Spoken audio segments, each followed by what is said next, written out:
Lloyd Franklin Sisco.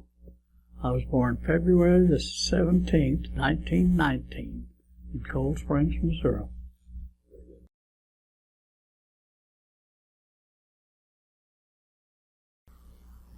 Well, actually, I picked as a truck driver, but I never got to it. So I went in as a mechanic, worked at that until I got worried about whether am I going to live, make enough money until the end of the week. So the post office was advertising for veterans, and being a disabled veteran, I got a 5% advantage over everybody else. So I went to work for the post office and stayed till I retired.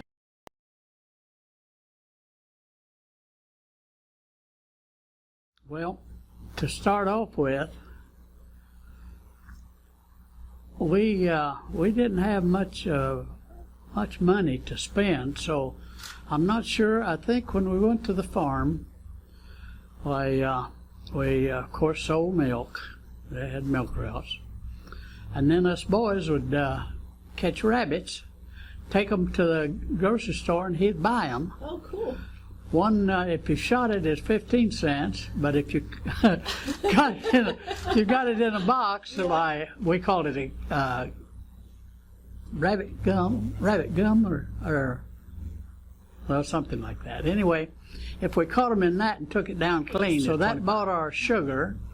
We took our corn down, had it ground on the halves, and the rabbit money, it brought in the salt and sugar, a few things like that. And then a lot of the syrup, we ground, we raised our own cane and took it and had it ground and made syrup out of it.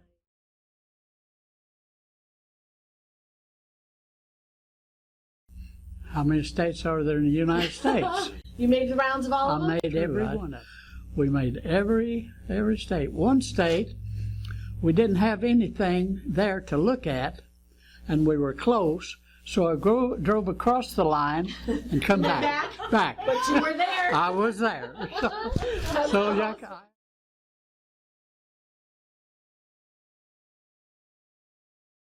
Well, during the Depression it was tough. I don't care who was president. As a matter of fact, I'm not sure. I know.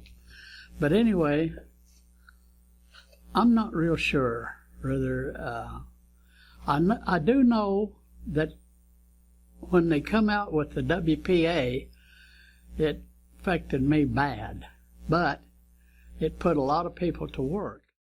They were building roads and making digging ponds for the farmers and stuff like that. Pay 10 cents an hour, and that was better than what Dad was having timber cut, and that's what he paid, but they had to work. Well, WPA, you leaned a lot of time on the shovel.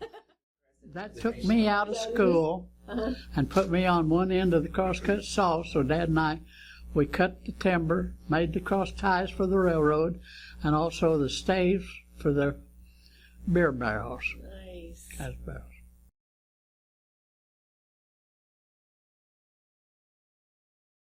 I can't think of anything. I think it's all, most everything that I can think of has been improved, like your lights.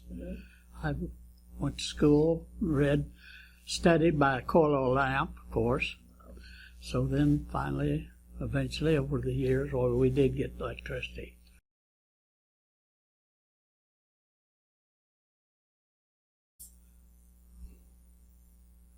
You know, there wasn't more than 3, I don't imagine. Wow. It's a one-room school, eighth grade. So, and there wasn't over 20 at the most in the whole entire school.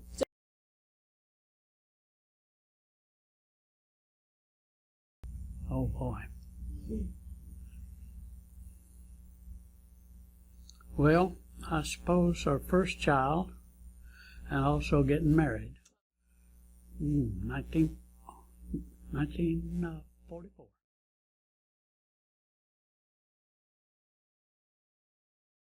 I can remember it. I never did see them, but Right. I can remember when they got here, all the publicity. No, I thought they're silly. Silly.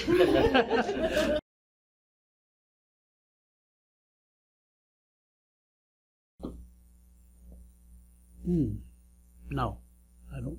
Yes, I do too. Yes, I remember the first day. I was living in Norwood, Missouri, and we had one of the fellows. We had 6 of us boys running around together, and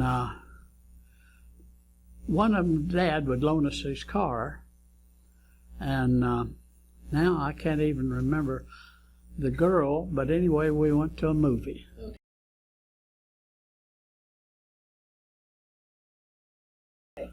Get rid of the telephone and get a little bit of work done.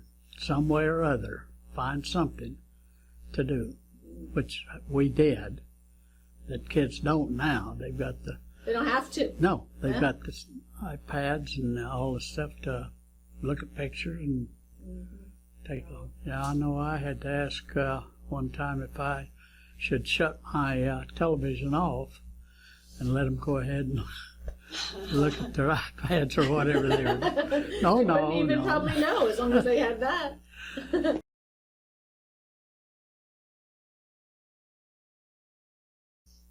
Oh boy.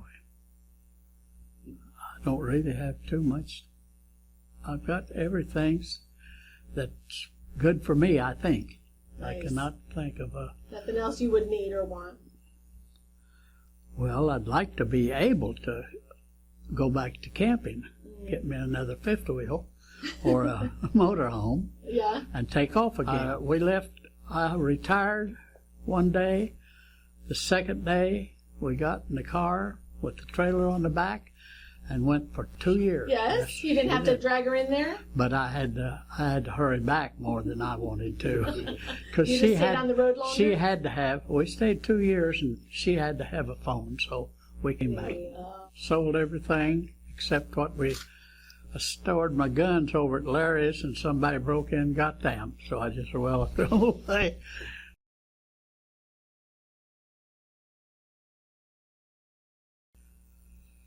Well, it was a little two-bedroom house with a basement, and we fixed it into an apartment, and it was in Denver, Colorado.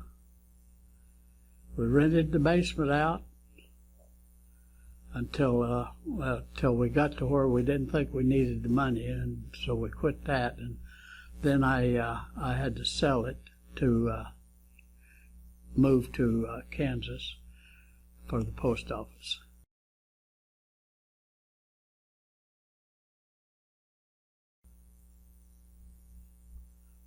Well, I would say probably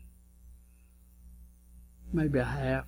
I don't trust so many. I don't, and the ones that are trustworthy, to walk up to them face to face, you don't think so, or you wonder more about it.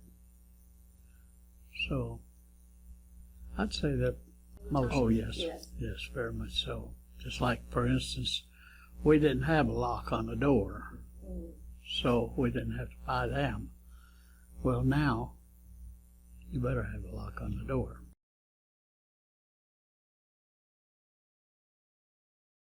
Oh no, no. I didn't believe it when they said he's headed that way.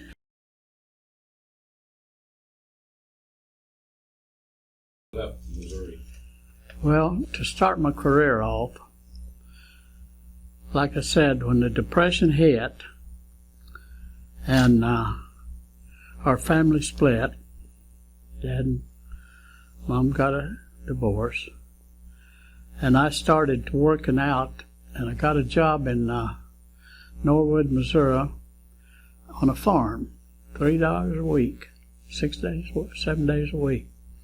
Well, I didn't think that was all I wanted, so they had talked about how nice it was to go to Arkansas and pick strawberries. Well, we caught a freight train, went to Arkansas. How old was you? Got, well, that would have been,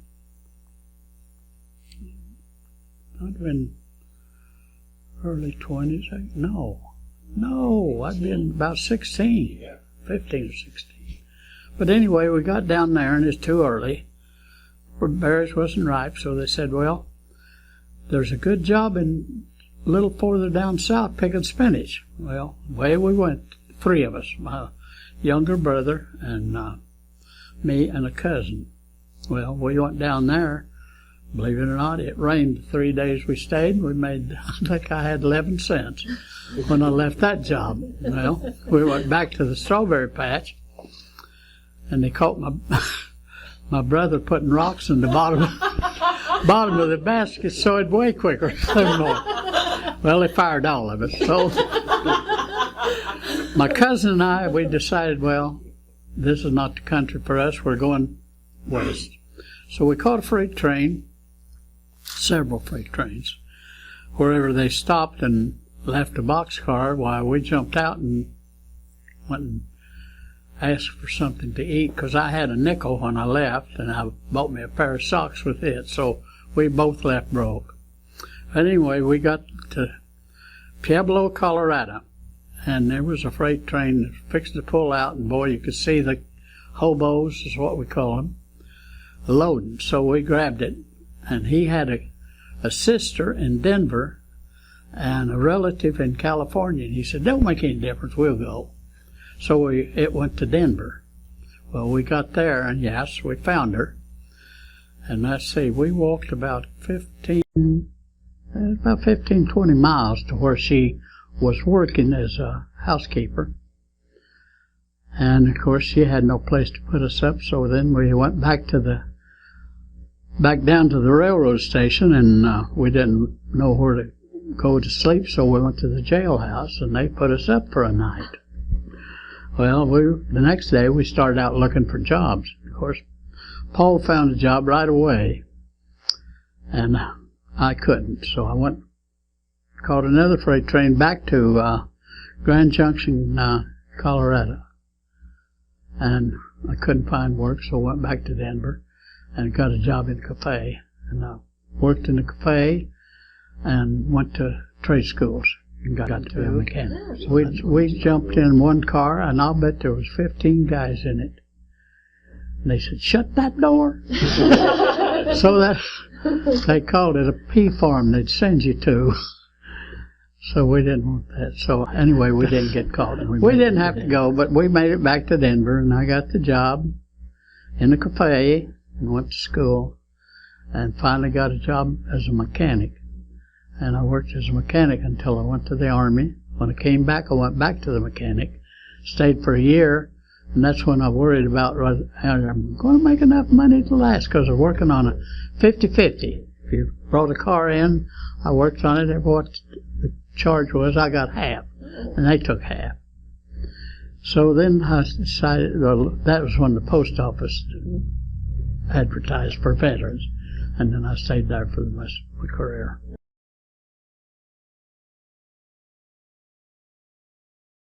Well, there was 8 of us. There was 8 of you? Yeah, and I've got one sister that's the youngest.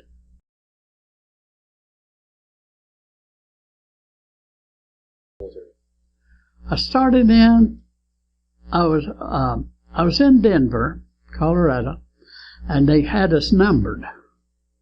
So they were calling them right away, and they got to 17.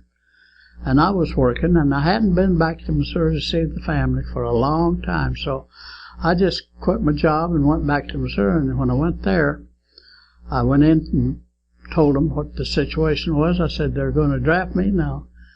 He said, well, you got to go back. I said, well, I don't have a way, and I don't have any money, and I can't walk that far. So they decided to send me to St. Louis to boot camp. Well, I got up there, and the outfit that it was going to send me to had already taken their training, but they sent me down to, let's see, where did we go from there? To Arkansas, to Little Rock, Arkansas, to camp. Oh boy, my memory's gone there. But anyway, that's where I took, there was, I think there's only 4 or 5 of us that one man would take us out and go through the training. So anyway, I got through that. We stayed there until war was declared, and I was on my way I had a weekend pass, and I'd been home, and was on my way back. We stopped at there was another fellow that lived in where my mother lived, so I always took him with me, and we were going back and stopped to get a cup of coffee, and they, "What are you doing here? Because you've been called to camp. The war's declared." Well, heck, I'm on my way, so we went in, and we were there for, I guess it's almost a year. And of course, when war was declared, they boxed us all up in a freight train, or it was a freight train to me. That's how fast it went. Anyway, it took us 7 days to get from Little Rock, Arkansas to San Francisco. So we got our new clothes and equipment to go overseas, and we had our Christmas dinner in the stockyard, Cow Palace in San Francisco. So anyway, they right after that, they backed the trucks in. It's raining, all covered. Took us out, and we thought, well, we're headed for the overseas. But instead of that, they took us and dropped us off. I was dropped off at four of us, at the end of a tunnel, garden tunnels, and stayed there. Well, my unit went overseas, and I was in the hospital, so I couldn't go, so they transferred me into this guard company. So that's where we started off in the guard, and then we guarded the Japanese when they picked them up and out there, until they started bringing the prisoners over here to work. Well, our first train load, we took them to Arkansas. I don't know what they did there. But then after that, we took them to Texas, and they sent my unit, me along with them, to Texas to work in the rice fields. So that's where I met Thelma, my wife. While we was guarding there. We scattered out at little towns, like Alvin was the one where she was working. And I was discharged from the hospital in 46. Went in the Army 41. So I was in before the war and after the war. So I was in the hospital, and I decided it's time for me to go home. So they just sent me out on sick leave. I think it's one of my knees. I had 4 operations on my knees, and I think that was my last one. I was in the Army 5 years and had 5 major operations. So, and 4 of them was the knee, because it went bad. That was what kept me from going overseas, was because this knee, they said there was a piece of the cartilage had broke off, and it went under, and then I could not straighten my knee at all. So anyway, I was on the one end of the tunnel, and another big group was on the other end. And, so anyway, that started me in the guard company, and I wound up in Texas until I was discharged in Austin, Texas.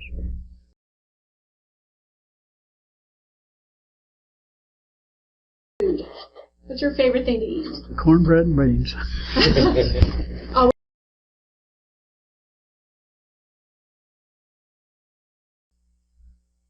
$9,000.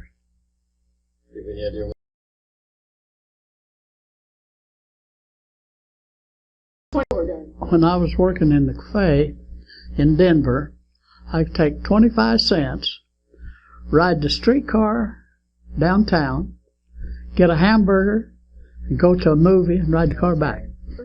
$9. Well, I cleared $9 a month. I loaned money out for as much as if I loaned them $1, they paid me $2.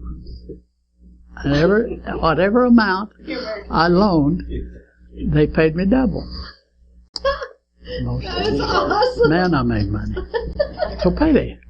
Just till payday? Yes. Well, yeah, whatever payday was. If it's the first of the second day of the month, they'd already spent theirs and they borrowed from me. Well, they got it for almost a month. But in the middle of the month, they got paid. But it was And I only lost one time. I only had one guy that never did pay me. I believe if I ever had to move and could move on my own, it'd be the Smoky Mountains in, what is that, is it Tennessee or Tennessee? Over in that area. It's beautiful. I drove, what's the little road on top of the mountain? They said you shouldn't pull a trailer, but I did an awful lot of camping with a pull-type trailer, and then I went to the slide-in on a pickup. I sold those. And anyway, from there, well, we went to the fifth wheel. Stayed with it until I quit. And the boat? Oh, yeah. Yeah, I'd take that big 250 Ford, tie that fifth wheel on the back of it, tie that boat on the back of the fifth wheel, and away I'd go. I got more comments on that, driving that, going through Houston, Texas. They said, I don't see how in the world you could ever get through Houston with a rig like that. But I talked to a truck driver on the way down, of course. We had those little old walkie-talkies or whatever they were, CBs or something. Anyway, I said, what'll I do? He said, stay on 75 just like you are, and just put your foot clear to the bottom and just keep going. So that's exactly what I did. Went straight through, because her family lived just south on 75 toward Galveston. Pull off, made it. So after that, I never worried. I pulled it through there several times.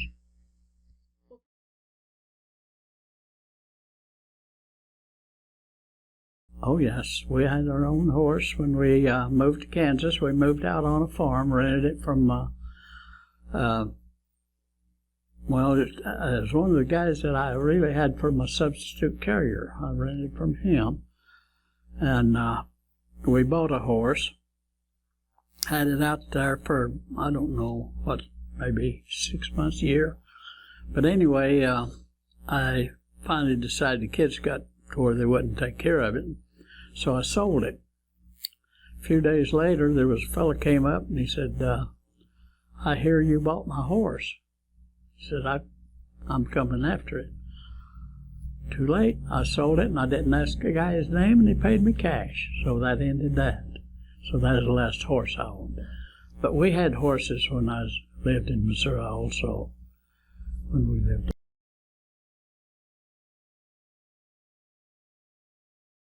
We had, let's see, that is in Cold Springs, Missouri, where I was born, in that county. But I would say it's right close to 5 miles. And we only had horses and wagons. We didn't have a buggy, we had a wagon. So our transportation was to and from store in that.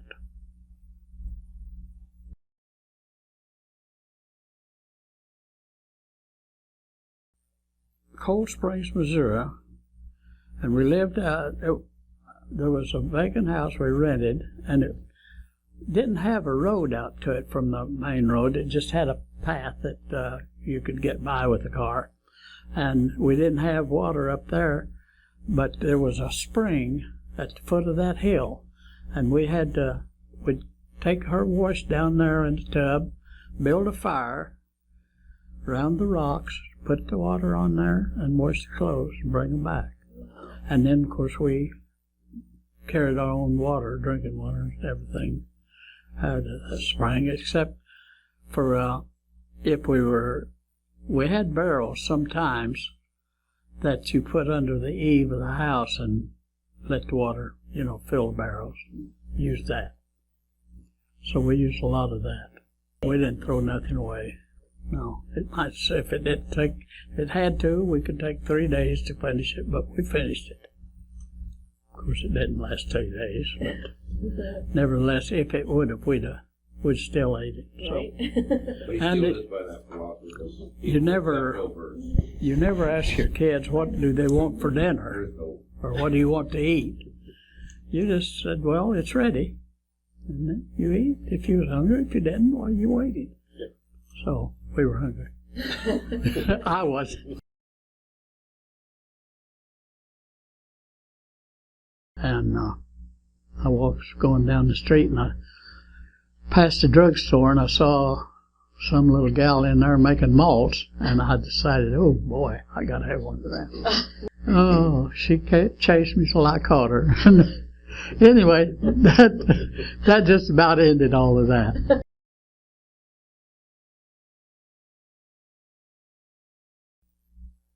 Well, no, other than learn to be independent and depend on yourself to do most of it. Now, like my brother, he wanted to play a guitar. Well, he didn't have the money, we didn't have the money. So back in those days, they had a company that would let you sell seeds, garden seeds. Well, I took a job selling those seeds. I sold enough seeds to buy him a guitar, his first guitar, and he wound up being professional. And he told one group about how he started. So nice. It was pretty nice.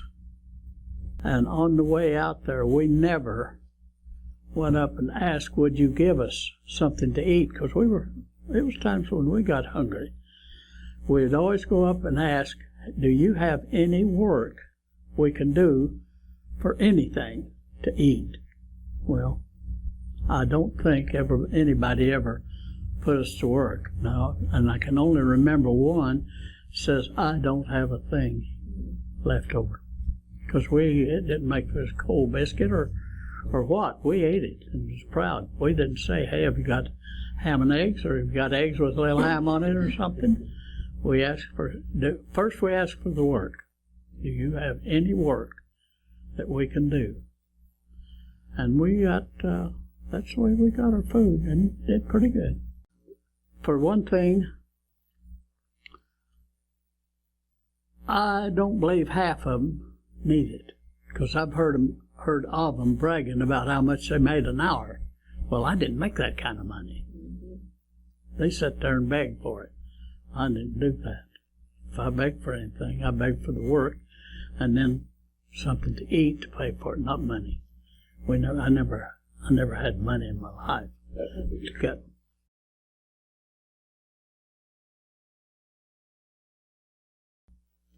So I will not, and of course back then, especially when I was in the Army, why, there was no problem hitchhiking.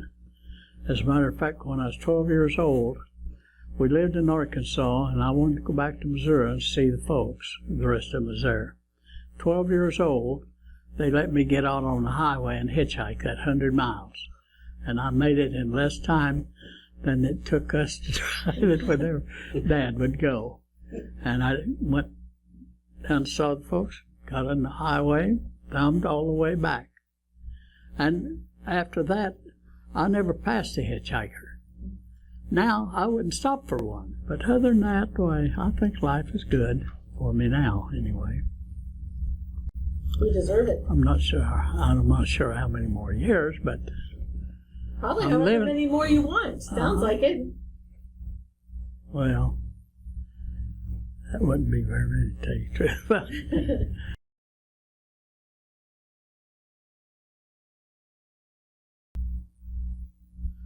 Well, I worked 2 jobs all my life, so I missed out on an awful lot of what the kids did. I can remember Larry took Indian dancing, and Beverly took tap dancing. Well, it was a trip for Thelma mostly, because I was working, mostly working nights, hauling furniture. I worked at the post office and then delivered furniture of a night. So there was an awful lot of the time, but I wasn't around my kids as much as I would like to have been. But I think they've done pretty good, because we have none of our family, starting back with my folks, ever has got any accidents or any drugs or any jail sentences or anything that I can think of. So That's to say a lot.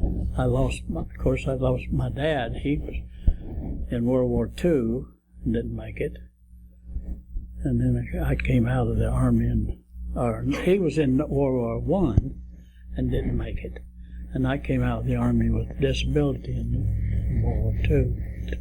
Other than that, why, we had all my relatives that I can remember came back okay. So we were lucky, fortunate. One guy told me he thought somebody was looking out for me because I did an awful lot of hitchhiking, a lot of that riding that dang train, which was a charge because we'd catch that thing and head on the run. We had to get up and move to get up there to where you get on that dang thing.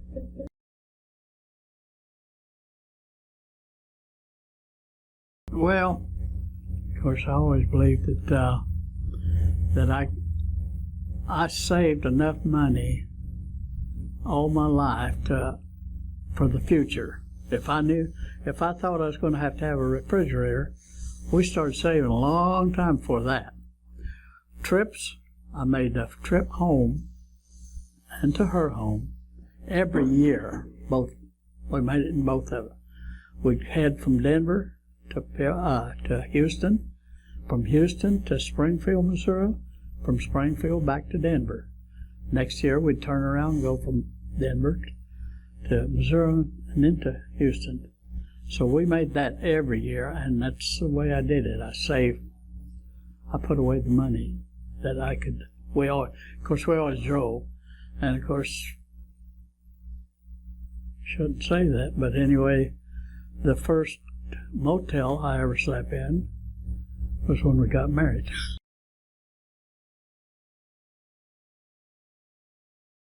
Around 12 cents a gallon. My sis, she smoked, and she'd fuss at me because I didn't smoke. And at that time, a carton of cigarettes, same price as a gallon of gas, or a pack of cigarettes, I guess it was. And I would rather buy a gallon of gas and put it in this friend of mine's car and go see something. So that's why I never smoked.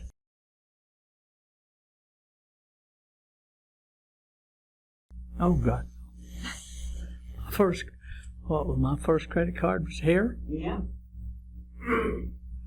Yeah. Now I can't get a credit card, and I can't charge anything because I have never charged anything since 1963. My first home, 1963. Well, I could get one because that's the year I charged something. And I charged a car on credit because I wanted to find out. I was getting mileage on it, so I wanted to find out if it would pay. The mileage would pay for its upkeep and my private car. I was working post office, driving my own car, so I had a route car and then I had a family car. So it did, and then I never tried it. I didn't have to charge it that time.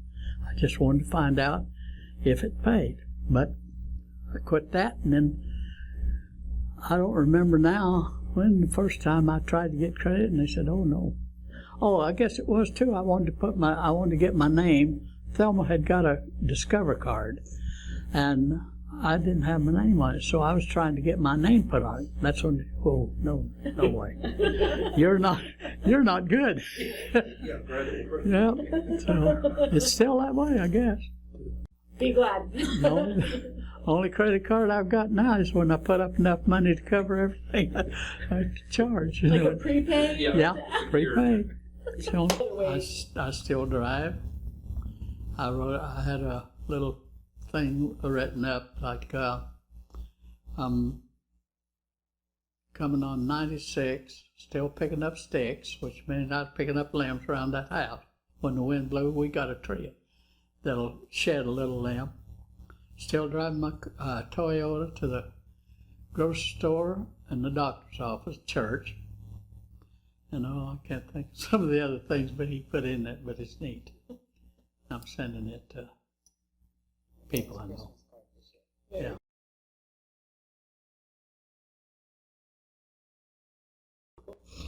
Very cool. So, good life, really.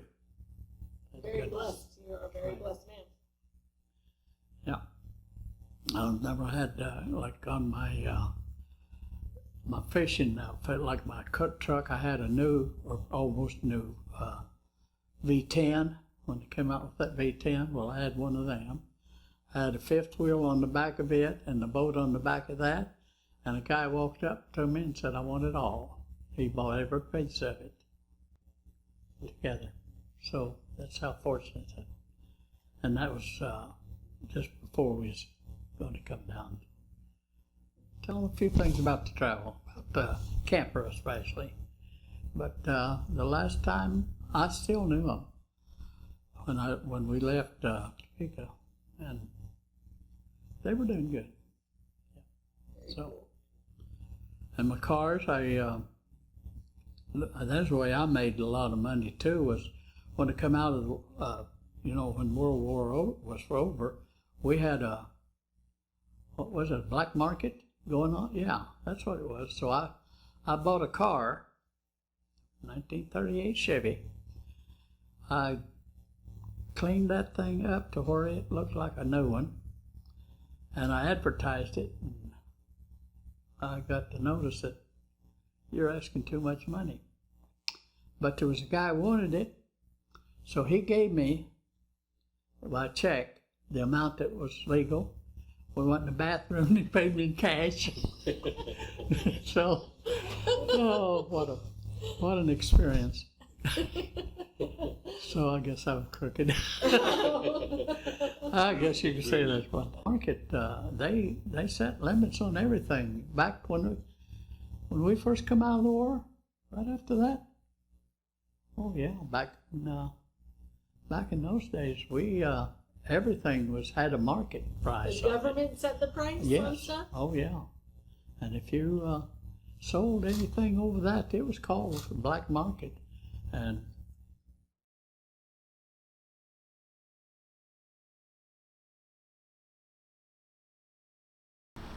my mother came from, I think it was a little town of Sweeney, Missouri, down south of Mountain Grove and Norwood. And what was the other question? Now my grandparents, I'm not too sure on, but I'm pretty sure they were still all of us around the Norwood south. Well, it'd be this about the middle south of Missouri, some in that area.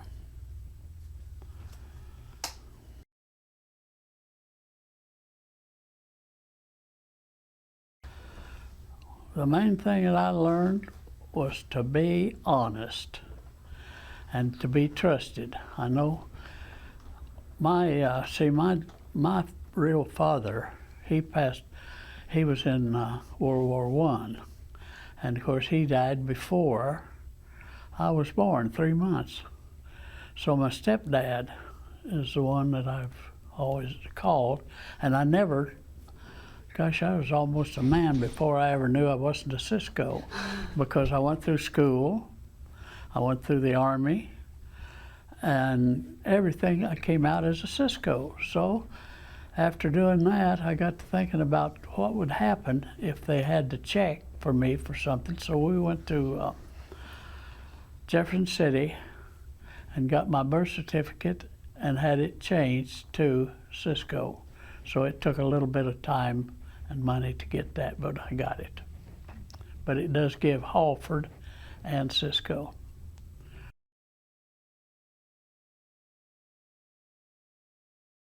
Well, that's what I would say is buy what you need, not what you want. That's a big thing in my life, was to always spend my money on something I needed, and we always saved for something we thought we would have to have at some time, like buying a refrigerator. We always had the money. If it went out, we could buy one. So that went along with just about everything that I did. Was I would plan ahead. And I think it should be still that way, but I don't think it is.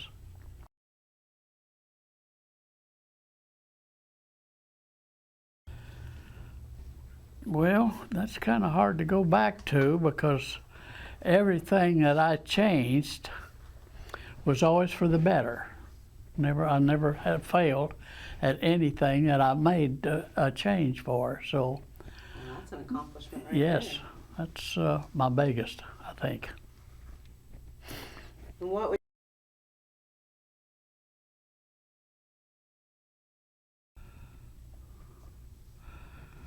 I would, hard to say, but I would say plan everything ahead of what you would like and what you could do.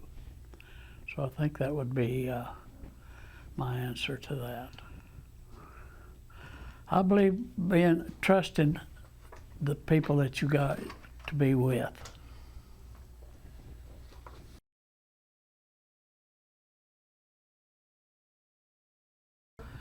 A little bit, yes. I can remember the first presents I ever got was a pocket knife, and well, I still carry a pocket knife, but that was my big thing, and that's what we got, except a bag of oranges and apples and a few peanuts, in a small bag.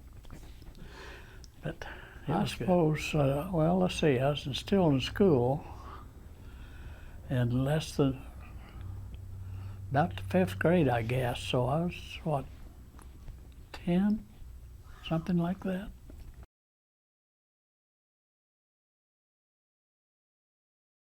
I don't think we ever did, as far as I can remember. Really? We didn't celebrate birthdays, say happy birthday or have a dinner, but I can never remember getting a present at a birthday, so I would say we didn't celebrate.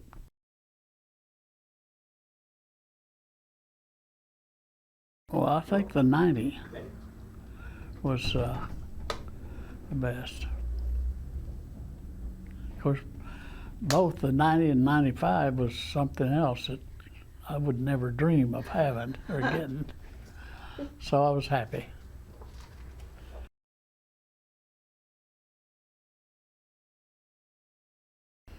Well, of course, we married when I was still in the Army, and I was guarding the prisoners in the rice field, so they would not let us get acquainted very much with the prisoners or them with us. So we were transferred every so often to another town, and of course that was the big thing that we had problems with, was moving from one apartment to another or a house. And I can remember we rented a house right by the railroad, and oh boy, I mean, it run right next door to us, and there was no sleeping, so we didn't stay there long. We moved.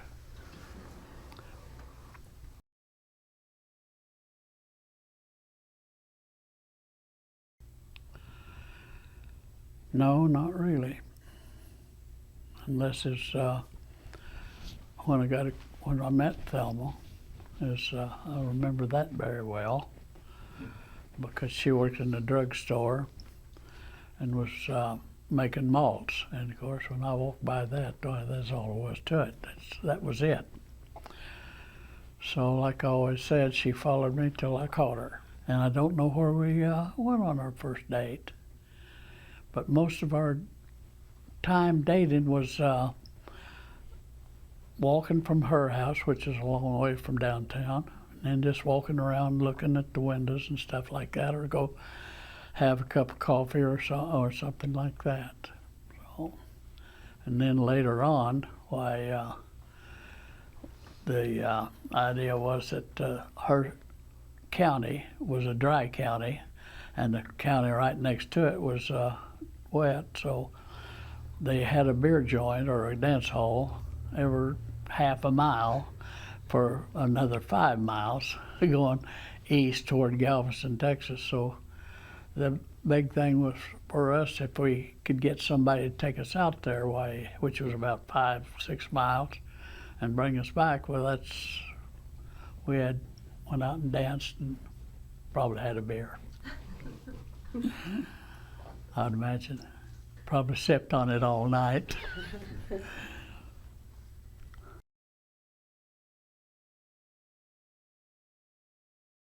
Boy. Well, I guess my sisters was close as Ruby, of course, was first. Now it's Betty, of course. So I'd say Ruby and Betty.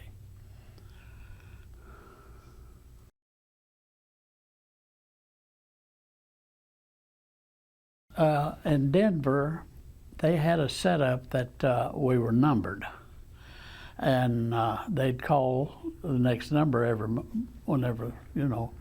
So when they got to 17, number 17, I hadn't been home for a long time, which is Missouri. So I just got in the car and pulled out and went down there and went up to the office, told them what the deal was. And they said, well, you have to go back to Denver. And I said, well, I'd have to walk because I'd got no money. So anyway, they decided they would send me to St. Louis and go ahead and let me volunteer. So I guess I was a volunteer because I took my basic. Well, I was only up there. They signed me in and everything, and then sent me to Little Rock, Arkansas. So that's where I took my basic and the maneuvers just before war was declared. And of course, from there, I headed for California and was in the Army or in the hospital when my unit went overseas. So I guess you'd call that lucky because there's only 12 men came back. Wow.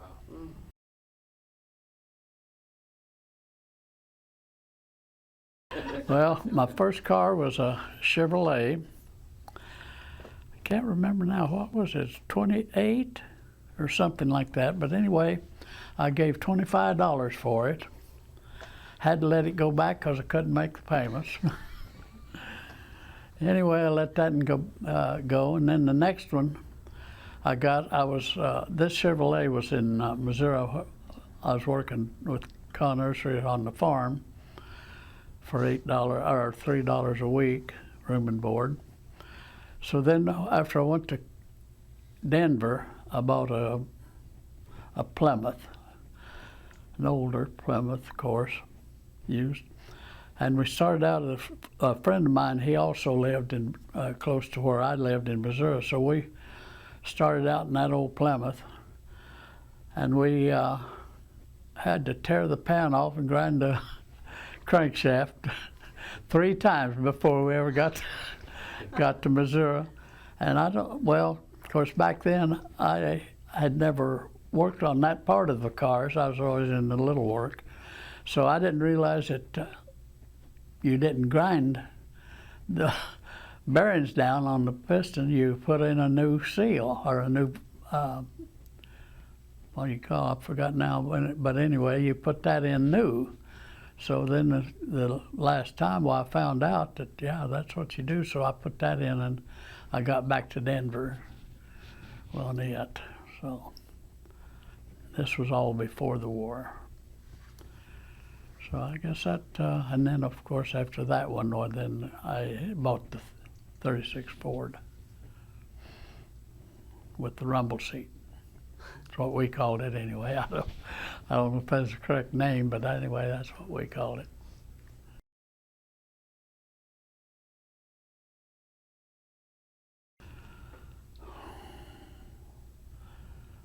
Boy, I just can't remember any one part.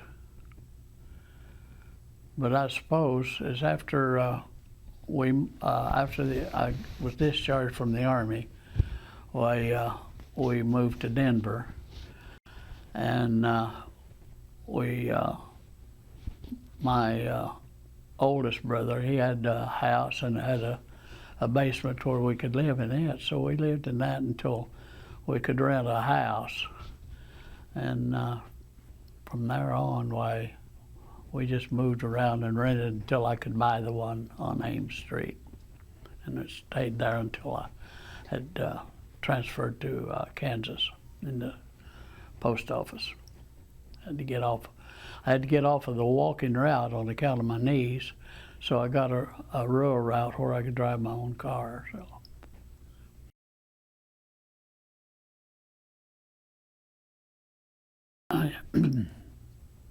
Yes, I did. I financed, financed it, and then I had to finance the first 2 houses that I owned. But then we always saved what they called a war bond back then, I believe, and I had some taken out of my paycheck every month. So with the profit I got out of the first house and the war bonds I had, I paid cash for the first house I had built, which had 3 built. So after that, then it made enough on each one to pay for the next one.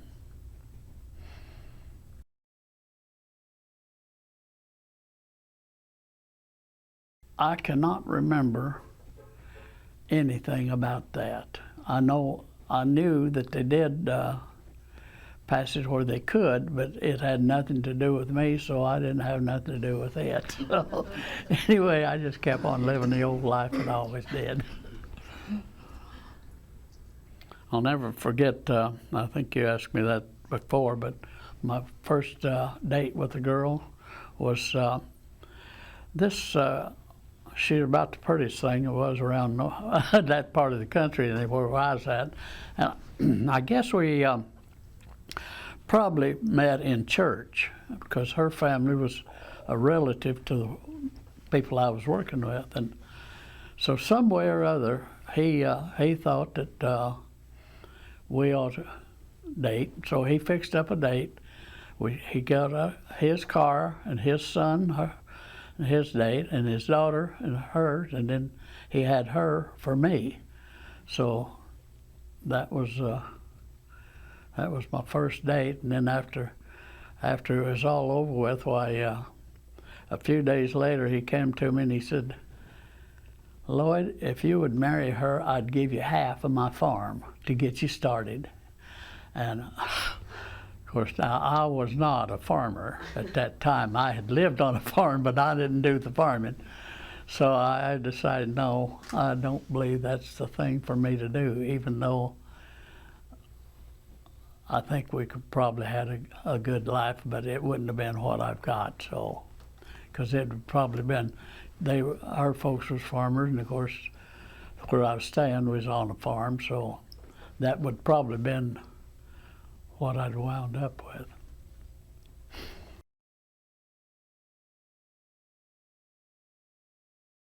Of course, at first, I never thought that was the thing to do. But I guess after a certain length of time, you get to where, well, you know that that's it. So I just lived with it and hoped that it would never happen in our family. So that's about the only thing. Well, of course, my parents were divorced. My stepfather and my mother, they finally were divorced along about 1935, I think it was. So I lived with that, and I guess I just accepted it. Not that I liked it, but that was it. Well, I think, I really think the big part of a divorce is caused for the women making more money than the man. And he just would not stand for something like that. That's my idea. Of course, I had no experience of it because I just wasn't born in that type of environment. I always believed that I was the one that should make the living and she should stay home and take care of the kids, which she did until after they got in, well, I guess they were in high school before she ever got a job and worked out. But it was a job where she was home most of the time. I mean, it was a sales position with Merle Norman, I believe. And of course, that's after we moved to Kansas, so that'd have been somewhere in the early 60s. I never liked it.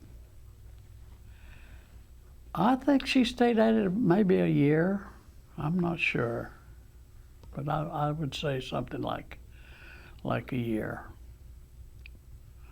And well, and then of course, well, she did.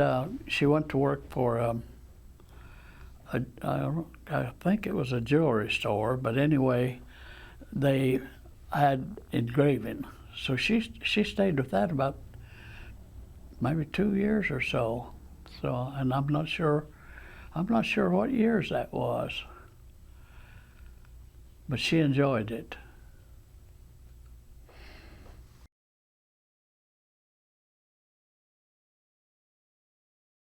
Well, I have mixed feelings on that because I would like to see a person that actually needed it and could get it.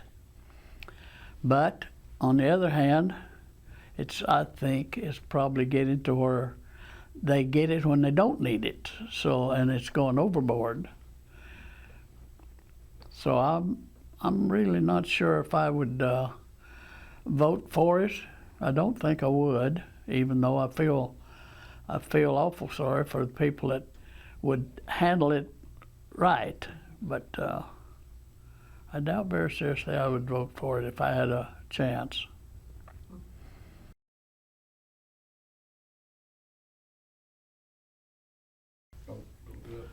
I always said that what got me to living this long was living with the same woman and sleeping in the same bed for 68 years. I think that was something to be proud of, which, like the little lady that fixed up our first, I guess it was our marriage. Why, when she was fixing that up, she looked and saw what we'd done. She said, "He won't live for 5 years after we were married." I said, "I'll kill him." Of course, I'm sure she was kidding, but nevertheless, it struck a bell with me that that's the way things were going at that time. So.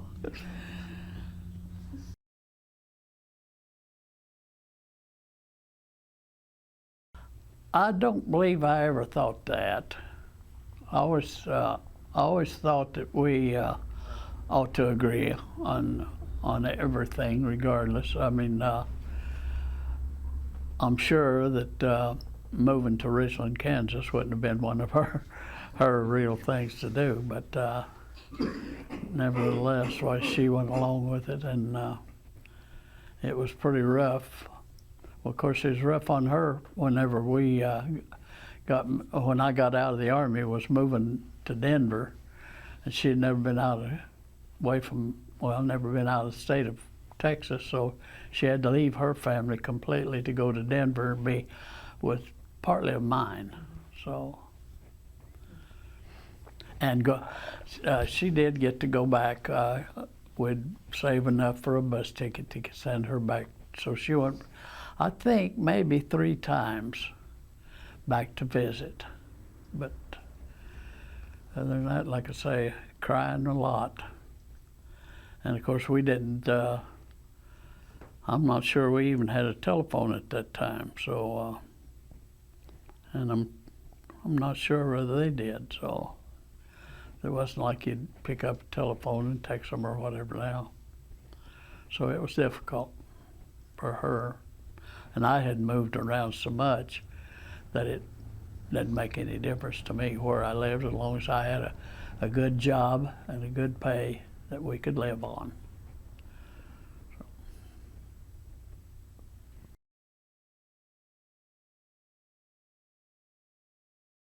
Mostly visited, or we always went home every year. We saved enough money to make a trip. We'd leave Denver and go to Texas, and then to Missouri, and then back home. And then the next year we'd go to Missouri, and then to Texas, and then back home. So we did do that every year because I think I got 2 weeks vacation at the post office every year, and that's how we spent it.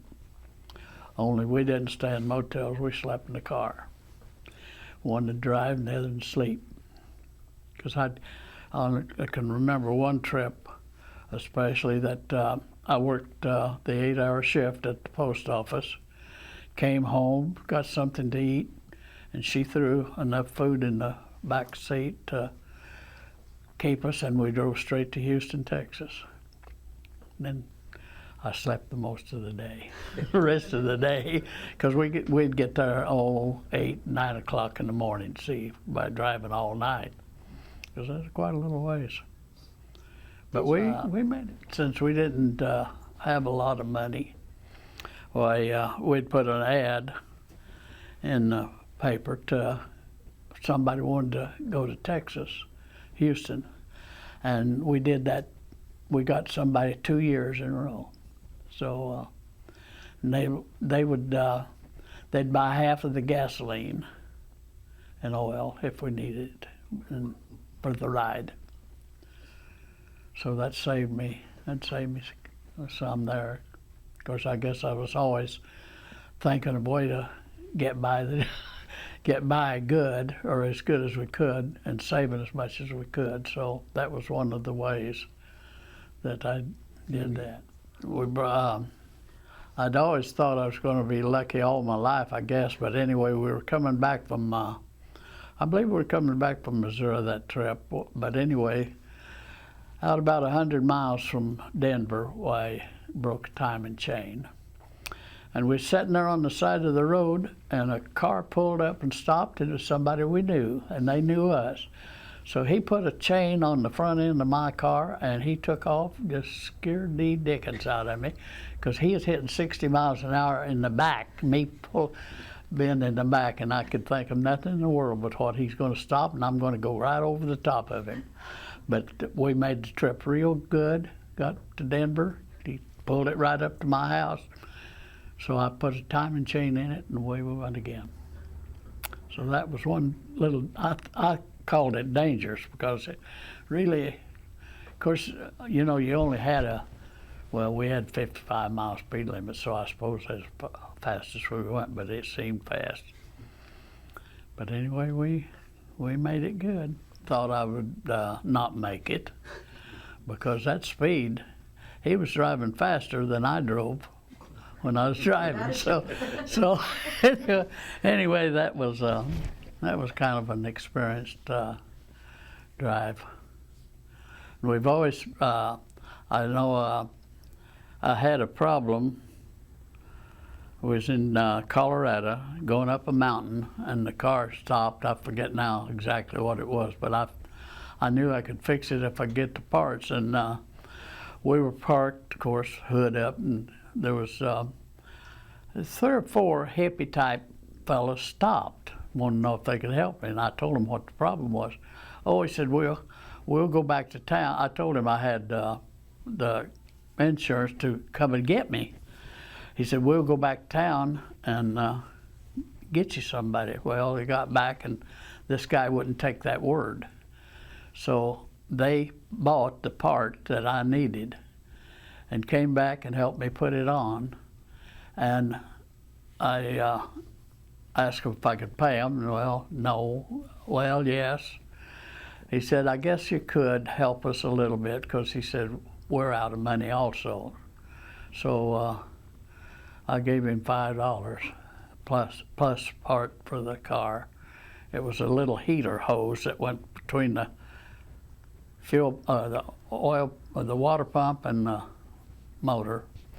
anyway, we got that on, and they took off again, and I did too.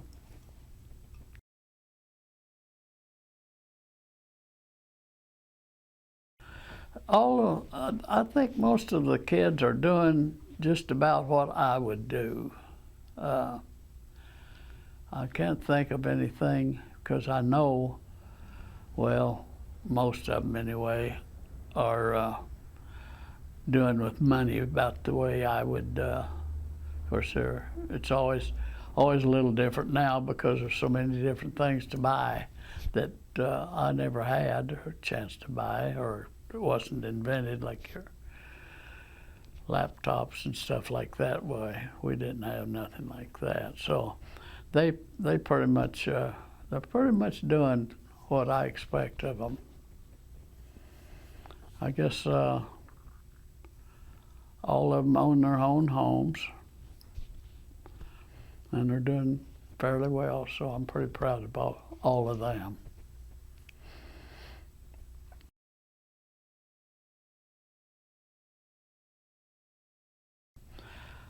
Well, there actually wasn't much.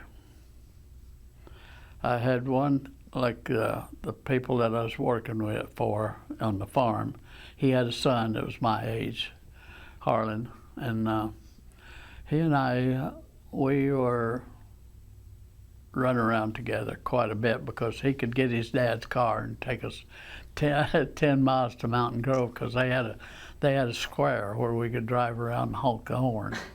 See if we get attention, and we did, of course. But well, and then of course I had a friend in Denver too when I first went out there. That he was from Loveland, Colorado, and we were in Denver, and he had a car. So he and I, we would run, save as much money as we could for a weekend, and pool our money and buy gas to sightsee in the mountains. So that was one, and that's about the only thing we did for entertainment was sightseeing, and I enjoyed it more than any other thing I think that I can remember. Of course, Bob and Barbara was the closest to us, but we had quite a few friends from the post office, and then others around, and then we finally got us together. Well, let's see, there was two, Thelma and I, and can't think of the other, but anyway, we, oh yeah, Beulah and Jerry Means. We would go to this one house. It was friends of, I think her name was Marie, but anyway, we'd go to lunch once a week, and then after lunch, we'd go over and play cards, or what? Yeah, I think we played cards most of the time. Didn't have the dominoes. Yeah, well, yeah, we had, we had the Vance family, and they had 3 kids, one Larry, and then one Beverly, and then a Bonnie. And we spent every year for, 3-4 years renting a house down on the Ozarks, and went down. Of course, I had a boat. Well, he had a boat also. So we really enjoyed, I think Vance's and Bob and Barbara was about our 2 best friends that we had, and we spent most of our time with the 2 when we had time and money enough to go. Of course, with them, we didn't spend much money just to go for lunch and then over and play cards. So the things I miss the most, I think, is I can remember that when we were going to church back in Missouri, we never had Sunday dinner alone. We either had somebody come to our house or we went to their house for a Sunday dinner. And I do miss the closeness of families visiting, because you just don't do that much anymore, very little. I always said that I would never get acquainted really with a boss, but Bob was my postmaster at the post office, and he's the only one in all my time in the post office that I ever went to any of their houses or anything. I wouldn't have nothing to do with one of the bosses. So I did with Bob. I broke down, and yeah, he was in the hospital one time, and of course he was in ICU, and anyway, there wasn't supposed to be anybody but family. He told that one nurse, he said, "I don't have a real brother, but you better let LSisco in when he comes." And they did. They let me in, just like he said. Yeah, he always considered me as close as a brother would be.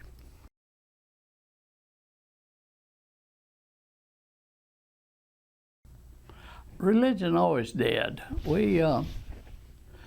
Well, there was a few years after I got married, of course, in the Army. I went to church in that too, but I wasn't tied to a church as much as we were after we got married and went to Denver.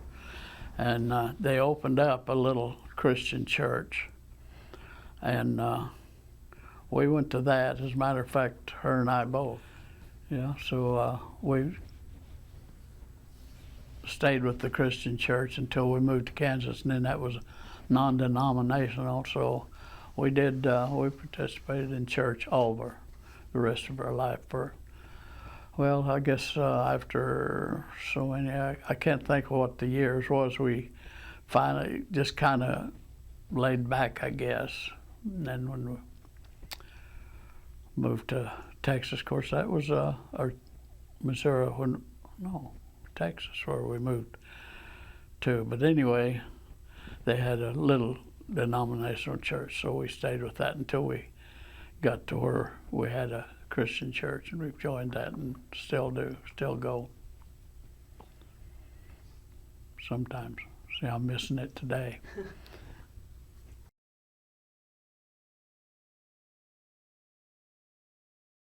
Of course, I never passed up a hitchhiker back in those days, and very few ever passed up me hitchhiking, and I hitchhiked all over this country. I went from Missouri to Pennsylvania and back. And on the way back, I bought a ticket out there, and then on the way back, while I was hitchhiking, and a fella picked me up, and he had somebody in the front, so he said, "Get in the back." So I got in the back, and we was going down the road, and I heard the siren, and there was a police came right up, and he had a shotgun, and it was pointed right at my head. And I guess we were lucky because he stopped, and he had stolen the car from his parents, and he'd picked us up. He'd picked up the first guy hitchhiking, then he picked up me. Well, the police, of course, they set us out on the road to hitchhike more. Anyway, they took him in, so that was one that I'll never forget. Because that barrel of that shotgun, it did look big. Of course, I've had that happen to me twice. Once down on the trip to Texas fishing. Well, there was a lot of poisonous snakes around, and this one guy, he had a shotgun, so he'd go around and he'd shoot them. So we had one, and Barbara Bowen called him, said, "We've got a snake over here, come and shoot it." So here he comes, carrying the shotgun like this, and pointed right at us. And it loaded. I don't know if he had his, but dude, he shot at the snake, and I'll be daggum, he wasn't 5 foot from it and missed it. So the snake went in the river, and I was scared. Because anytime, and I didn't know what he was whenever he came up there. I didn't know whether he's come to shoot a snake or come to shoot me. I didn't know if it was a robbery or what it was, because I didn't know Barbara had called him. So anyway, that was an experience that I'll remember a little bit. But that's about the only real things that I ever happened that I was really fearful of. Got along pretty good.